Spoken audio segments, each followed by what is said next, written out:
qui va être rendu dans 3 semaines, on l'espère. Moi, je connaissais pas Anthony avant le début de son affaire, et on a monté avec Mathilde et Anthony un comité de soutien qu'on a bricolé en quelques jours, et on a vu aujourd'hui l'ampleur de la mobilisation. Vous êtes, je crois, plus de 1300 inspectrices et inspecteurs du travail qui avaient signé un document de soutien à Anthony.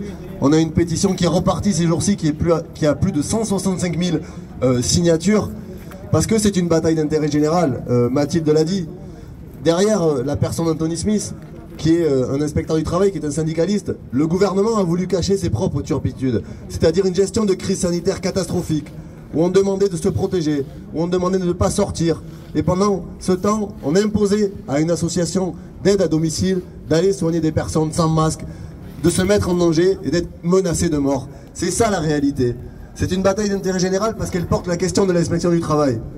Et moi, je suis élu d'un département, la Seine-Saint-Denis, où on a aujourd'hui quasiment 100 000 travailleurs qui ne peuvent pas avoir accès à une inspectrice ou un inspecteur du travail par manque de personnel, où on a un quart des sections qui ne sont pas couvertes. Et effectivement, Mathilde l'a dit, il y aura une mobilisation massive au mois d'octobre pour défendre ces collègues-là qui réclament des moyens, parce qu'être inspectrice du travail, c'est aujourd'hui un métier d'intérêt, d'utilité générale, d'intérêt national, pour protéger face à l'arbitraire du patronat qui se sent de plus en plus tout puissant dans ce pays sous les ordres d'Emmanuel Macron.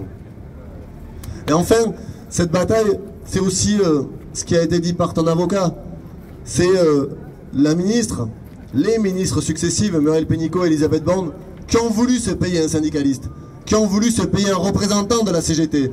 Et je crois que la mobilisation qu'il y a eu autour d'Anthony massive, elle est aussi de dire que dans ce pays, on n'attaque pas les syndicalistes. Quand ils se mobilisent, quand ils prennent des décisions sur leur lieu de travail, c'est pour aider l'intérêt général. Et la mobilisation collective, elle fait reculer le gouvernement.